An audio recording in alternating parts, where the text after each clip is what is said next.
dan vsem skupaj. Hvala za tako lepo udeležbo na tem simpoziju. Postaja že kar tradicionalen, kar kaže, da pač tisti, ki vlagate van svoj trud in znanja, zadenete bistvo, kar se tiče tem in kar se tiče osvetlitve v našo malo bolj daljno zgodovino. Vsak, ki je kdaj hodil ali pa plezal po teh naših lepih gorah, po Alpah, še vse po vzhodnih ulicih, je slejko prej naletel na ime dr. Henrik Thuma. To ime je razlog za to, da imamo zdaj že več kot 2 desetletji tukaj v dolini Soče naše letne tabore.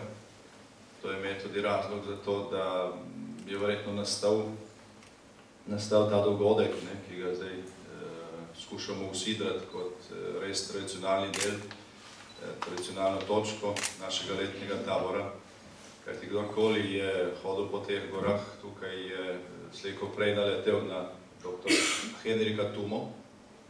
Jaz sem slučajno nekoč že desetletje nazaj v antikvariatu našel njegov življenjepis, njegovo autobiografijo, zelo zanimivo knjigo.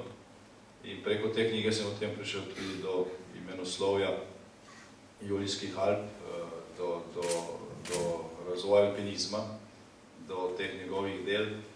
In tam se ti odprejo malo širše obzorje od tega, kar vidiš zgolj z očmi, ko greš na kakšen vrh tukaj. In to postavlja vprašanja. Mi smo skušali na ta vprašanja tam v 90-ih letih odgovarjati najprej v okviru našega univerzitetno-znanstvenega foruma in narodnega foruma, ko smo imeli nekaj teh razpravnih simpozijev v Ljubljani. No, potem smo to predstavili sem, ker je to neka zanimiva geografska točka, ki marsikaj povezuje.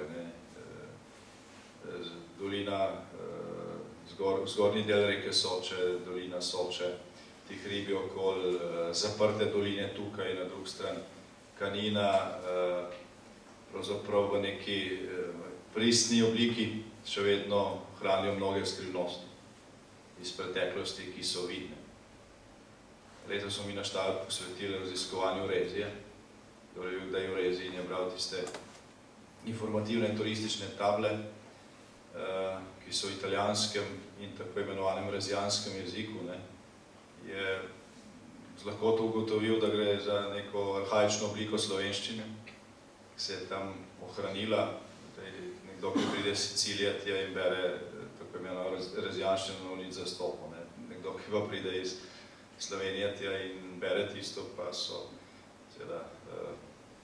nekatere besede zelo okorne, ampak mnoge še vedno uporabi, pa nekje v nekem davnem spominu, skratka gre za neko ohranjeno obliko slovenskega jezika izpred ne vemo kdaj točno.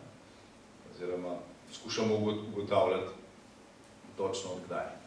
Se pravi, poleg imenoslovja, poleg imen, planin, hribov, oziroma vrhov, grebenov, dolin, gora, ki jih je zelo natančno zabeležil dr. Thuma, ko je služboval v Tolminu in je oblezu vse, kar se je takrat tukaj dalo obhoditi ali oplezati, tudi s pomočjo vodnikov, je tukaj ostalo marsikaj, kar ni samo zapisano na papirju, ampak je še vedno prisotno tudi v naravi, deloma tudi v običajih. Če ste recimo vzeli v roke slovar bovškega jezika, ni jezik, ampak bovških izrazov, ki je šel pred leti, boste videli tam mnoge besede, ki jih najdete tudi v tako imenovani rezijanščini, ker gre za bližino, kjer so se srečevali preko teh prelazov, preko planin, še posebej v pašni sezoni, in je ta neka vez se je pač tukaj ohranila. Dr. Henrik Thuma je narisal tudi skupaj s pomočjo svojega sina Ostaja zelo natančen zemljevid Beneške Slovenije. Pridobili smo original, to za naslednje leto bomo razložili v bo vsak udeleženec dobil ta zemljevid z imeni marsikje, ki so bila pred stoletjem še zelo jasna in nedvoumna, danes pa so marsikje pozabljena tudi na naših izdaji zemljevidov. Tega ni več, tako da mogoče to obrazložitev tega, zakaj se pač zbiramo ravno tukaj v Bovcu, ko je marsikaj tega, kar pač boste videli na slajdih ali slišali v govorjeni besedi, nekoliko bliže tudi, ko greste na kako planino ali pa kako dolino, ki je na zahodno stran, kakve gore ali planine in tako naprej. Ali ko srečate kakšnega iz generacije, ki je preživela velik del prejšnjega stoletja, so mu sveže stvari, ki jih mi nismo v svojem življenju več srečevali. Tako kot prejšnja leta, verjamem, oziroma vem, da bo iz teh predavanj, iz teh pogovorov tukaj prišel marsikak odgovor na vprašanja, ki so danes še vedno neodgovorjena. Znanost je dala na voljo tudi mnoge inštrumente, ki jih še desetletja nazaj ni bilo in se je tavalo v temi in se tudi marsikdaj zgrešilo pri teh ugibanjih in pri postavljanju hipotez.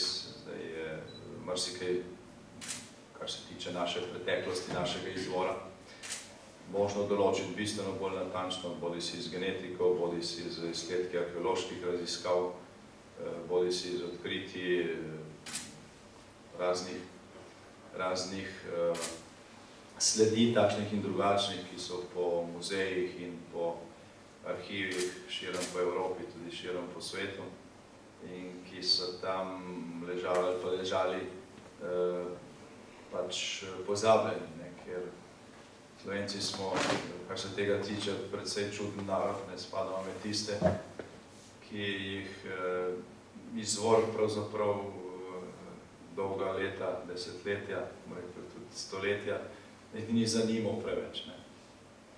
So nam postregli s pravljico, smo jo kupili in to je to.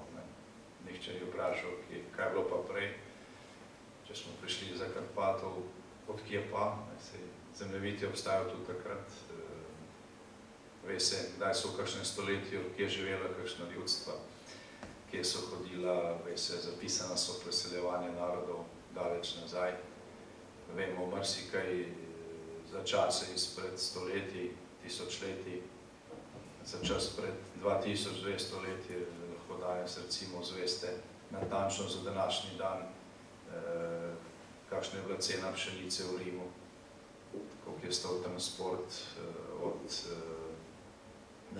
Rima do Leja, kakšna je bila razprava, kakšen je bil dnevni red na seji Rimskega senata, odkje so prišli kakšni od poslanci.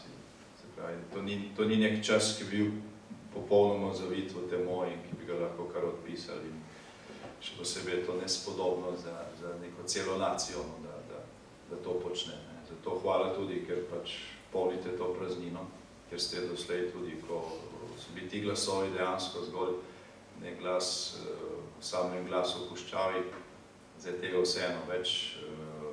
Prihodna leta bodo dala še mnogo novih odkritij in na koncu bo moral nekdo napisati tudi nove učbenike slovenske zgodovine. Hvala lepa. Hvala lepa, gospod Janši.